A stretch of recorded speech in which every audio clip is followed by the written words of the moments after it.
दोस्तों, वीडियो सुनने से पहले मैं आपको कुछ चीज़ बता दूं कि हमारी पंजाबी भाषा में एको बोलते हैं ओनली वन को। कोई भी चीज़ है जो एक है वो ओनली वन कहते हैं उसको एको। जैसे आपने कोई सामान लेने जाना है किसी दुकान पे, अगर आपने एक ही चीज़ लेके आनी है, केवल मान के चलो एक सेब लेके आना है, तो आपको दुकानदार पूछेगा कि पंजाबी में, हाँ कितने चाहिए सेब, यानी कितने सेब चाहिए, तो आप कहोगे इक्को ही दे दो मैनू। इक्को यानी कि एको। इसको अपने दिमाग में रखना कि एको का मतलब ओनली वन होता है, एक होता है। नमस्कार दोस्तों, आज बात करेंगे एक ओमकार और अकेले ओमकार की। जो हिंदू धर्म में ओमकार है और जो सिख धर्म में एक ओमकार है। क्योंकि कई लोग मुझे मेल करते हैं, पूछते हैं, और कई बार पूछा लोगों ने कि सर्वधर्म समान है, सब में एक ही परमात्मा है। हिंदुओं का ओमकार और सिखों का एक ओमकार, सब एक ही है, तो ये अलग अलग धर्म क्यों बनाए गए हैं, मुझे पूछते हैं कई लोग। दोस्तों, आज मैं इसको आपको क्लियर करूंगा कि असल में ये है क्या मुद्दा, क्यों हम लोग भ्रमित हो जाते हैं। दोस्तों, पहले तो आपको बताऊंगा कि ये जो ओमकार है ये वेदों का मूल है। वेदों में बताया गया है कि एक जो ओमकार है उसी से सारी सृष्टि पैदा हुई है। आप भी मानते हैं, मैं भी मानता हूं। इसी को ब्रह्म बोला गया है, यही ब्रह्म है। इसी से तीन गुण पैदा होते हैं और इससे तीन गुणों से सारी सृष्टि पैदा होती है, रजोगुण, सतोगुण, तमोगुण से। कैसे होता है दोस्तों, मैं बताता हूं आपको। जो तीन गुण हैं वो इसी से पैदा होते हैं, किससे? शून्य से। ये शून्य है। इसी शून्य समाधि में सब देवी देवता लीन रहते हैं। जैसे आपने भोले शंकर को देखा होगा कि वो शून्य समाधि लगा के हिमालय पे तपस्या करते हैं, लीन रहते हैं, और वो इसी में शून्य में ही समा जाते हैं, जिसी को ब्रह्म कहते हैं।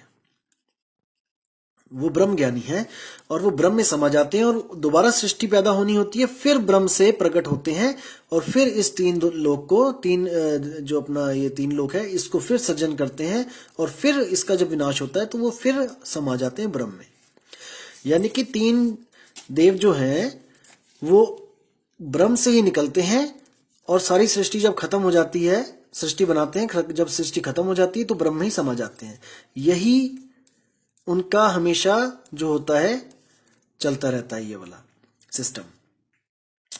तो इसी को कहते हैं, कबीर साहब कहते हैं कि ओमकार है वेद का मूला, ओमकार में सब जग भूला, ओमकार जो वेद बखाने, सोई काल कोई मरम न जाने। यही कबीर साहब की वाणियों में इसी को काल बोला गया है। काल का मतलब होता है जो सारी सृष्टि को पैदा करे और उसी का विनाश कर दे, वही काल है। ब्रह्म ही काल है। अब आते हैं बाबा नानक जी के एक ओमकार पे। दोस्तों, पहली बात तो आपको बताऊंगा कि ये एक ओमकार नहीं है, ये है एक और ओ। एको, जैसे लिखेंगे एक और ओ, एको। तो ये क्या है, इसका मूल सिद्धांत क्या है आपको बताता हूं। जैसे बाबा नानक जो थे, पहले ओम सोहम का जाप करते थे। अपना वेदों और पुराणों से वो काफी प्रभावित थे, गीता से प्रभावित थे। उसी के आधार पे वो नाम जपा करते थे, सिमरन किया करते थे। लेकिन जब उनको बेई नदी पे परमात्मा मिले तो उन्होंने जब सारा भेद बताया उनको कि ओमकार से मुक्ति नहीं हो सकती है, तब बाबा नानक को जो मूल ज्ञान हुआ, तब उन्होंने इस ओमकार को त्याग दिया। तब उन्होंने जो नया मूल मंत्र बताया था वो क्या है? एक परमात्मा जो इन तीनों को पैदा करने वाले काल, ब्रह्म, यानी ये तीन है, ब्रह्मा विष्णु महेश, सतोगुण रजोगुण तमोगुण, इन तीनों को पैदा करने वाले का जो आदेश चलता है वो इनके ऊपर चलता है। इसको बैठा दिया बिल्कुल ऊपर ले जाके सिर पे, कि ये हुक्म देगा तभी ये तीन काम करेंगे, सृष्टि पैदा करेंगे। तो जो इनका बाबा नानक का जो परमात्मा है वो चौथे के आगे ककार लगा दी इन्होंने, यानी कि इसका कोई अंत नहीं है, ये इनफाइनाइट है। तो ये है पांचवा। तीन तो ये हो गए ये, और ये जो बैठा है ऊपर ये है चौथा, और यहां से इसके भी ऊपर जिसका हुक्म चलता है ये चौथा है काल, और यहां से इसके ऊपर भी जो हुक्म चलता है ये है अकाल। इसको कहेंगे पांचवा। तो साहिब भी कहते हैं कि तीन देव को सब जग ध्यावे, चौथे देव का मरम न पावे। इसको भी प्राप्त करना बहुत बहुत बहुत मुश्किल है। यही वो निराकार है, इसी को ब्रह्म कहते हैं। तीन देव को सब जग ध्यावै, चौथे देव का मरम न पावै, चौथा छोड़ पंचम को ध्यावै, तब प्राणी निज घर को पावै। ये पंचम क्या है? यही है सतनाम। इसी को सतनाम बोलते हैं। एक को सतनाम, यानी एक सतनाम ही कर्ता पुरुष है, निर्भव निर्वैर अकाल मूरत है, अजूनी, अजूनी यानी जो कभी शरीर में नहीं आया।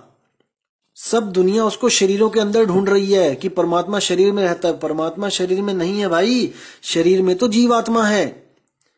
शरीरों में जीवात्मा आई हुई है, सुरती आई हुई है, और वही इस शरीर को चला रही है।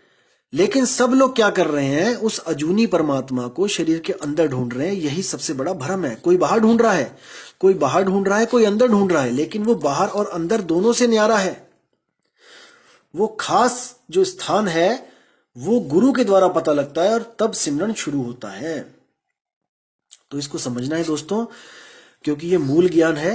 कबीर साहब कहते हैं कि इसी काल की वजह से आप बार बार जन्म मरण में आ रहे हो। तो हमें पता होना चाहिए कि काल कौन है। ये ओमकार ही काल का रूप है। इसी से तीन शक्तियां पैदा होती हैं माया के द्वारा, ब्रह्मा विष्णु महेश। इसी से आगे पूरा दुनिया बन जाती है।